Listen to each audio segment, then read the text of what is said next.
President Trump last met with top congressional leaders in the Oval Office on September 6. Bill OLearyThe Washington Post. President Trump's rocky relationship with Capitol Hill faces a crucial test Tuesday in a meeting with top Republican and Democratic congressional leaders that could edge the government closer to a year-end bipartisan fiscal deal, or a federal shutdown.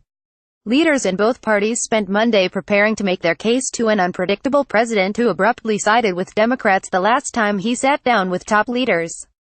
Ahead of the meeting with House Speaker Paul D. Ryan RWIs, Senate Majority Leader Mitch McConnell RKY, House Minority Leader Nancy Pelosi DKLF, and Senate Minority Leader Charles E. Schumer DNY, there were unresolved questions about how much more money the federal government may spend in the coming years, plus pressing concerns regarding immigration and health care. With government funding scheduled to dry up on December 8, both sides have floated the possibility of passing a short-term plan that would push negotiations until just before Christmas. Currently, Congress may spend no more than $549 billion for defense programs and $516 billion for non-defense programs next year, a cut from current levels. But the Trump administration and defense hawks want to boost defense spending to more than $600 billion, and Democrats are demanding a $1 for $1 increase in non-defense spending. In a sign of how serious Republicans are about boosting Pentagon spending, Defense Secretary Jim Mattis is expected to attend the meeting, according to aides. White House Legislative Affairs Director Mark Short said that the West Wing is anxious to find a path forward on budget caps that would pave the way for a long-term government spending bill. He said the president will listen to both sides in the meeting but will stick to such priorities as the need to rebuild the military. In an interview Monday, Short declined to get ahead of Trump on the issue of Dreamers, or young undocumented immigrants brought to the United States by their parents. But Short did not open to meeting the demands some Democrats are pushing to offer permanent protections to that population. Leader Schumer has had many comments in the past about why we should not attach policy riders to spending bills, Short said. Schumer warned Republicans last year that adding unrelated policy issues to spending legislation, poison pill riders in congressional parlance, would lead to Democratic opposition and that Republicans would be obstructing if they allow poison pill riders to poison the process. But a year later, with Republicans in total control of Washington, Schumer and Democrats are insisting on adding such policy issues to the spending bill to win their support.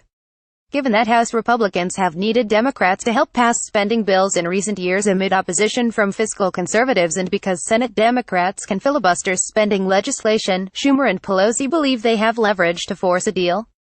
Previewing the meeting on Monday, Schumer cited spending levels, immigration policy and the need to renew programs such as the Children's Health Insurance Program as top priorities in the closing days of the year. "Hope we can make progress on an agreement that covers those time-sensitive issues that keeps the government running and working," he said in Senate floor remarks. Senate Minority Leader Charles E. Schumer DNY and House Minority Leader Nancy Pelosi DKLF addressed reporters on November 13. Alex Wong, Getty Images. A senior Democratic aide familiar with planning for the meeting, said that Democrats will maintain influence over negotiations in the coming weeks. "This meeting wouldn't be happening if they had the votes on their own," said the aide, who was granted anonymity to speak frankly. In the weeks leading up to Trump's last meeting with the top 4 congressional leaders in September, his frustration with his own party's top officials was boiling over. Senate GOP leaders had just fumbled attempts to repeal and replace the Affordable Care Act, leaving a long-held GOP priority unfulfilled. The meeting yielded an agreement that set up a short-term spending agreement, allowing Democrats to crow about how they maintained their negotiating leverage and Republicans to use the ensuing months to work on a bigger priority, tax reform. While many tensions remain raw in the GOP, Trump has sharpened his attacks on Democrats in recent weeks. In the closely at Alabama Senate race, Trump has warned on social media that voters can't let Schumer-Pelosi win this race, as he has tried to cut into support for Democratic candidate Doug Jones. Among Democrats, there is growing resolve to withhold support for a spending plan that fails to address the fate of Dreamers. Trump announced in September that he is ending the Deferred Action for Childhood Arrivals program that granted temporary legal status to roughly 600,000 young immigrants. He has given Congress until March to enact a permanent fix or risk mass deportations. At least 3 Democratic senators, Cory Booker and J. Kamala D. Harris Calif, and Elizabeth Warren Mass, and Independent Sen.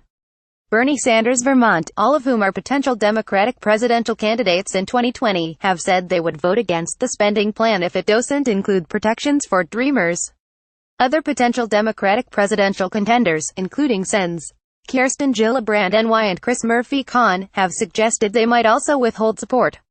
In the House, members of the Congressional Hispanic Caucus, who account for 28 of the 194 House Democrats, are expected to decide by the end of this week whether they will vote no against spending bills without an agreement to protect Dreamers, according to caucus members and their aides.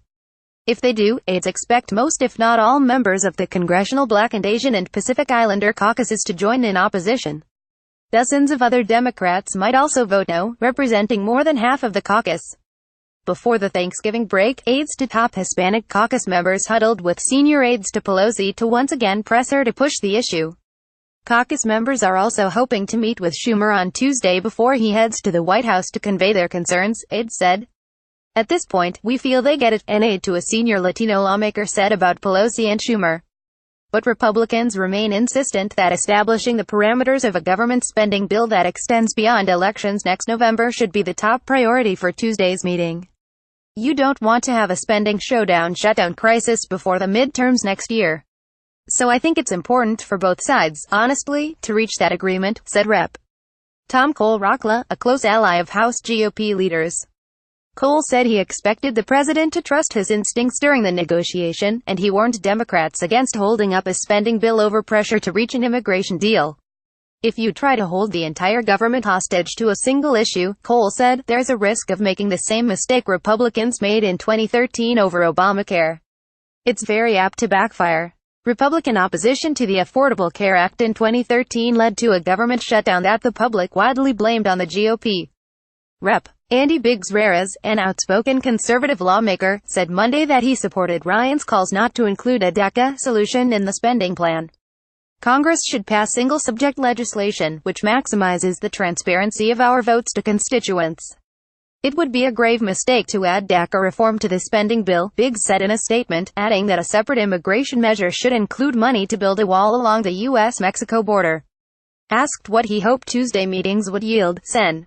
John Thune RSD told reporters, I hope a year-end solution, a pathway to making sure you guys are home on Christmas Eve instead of hanging out here with us.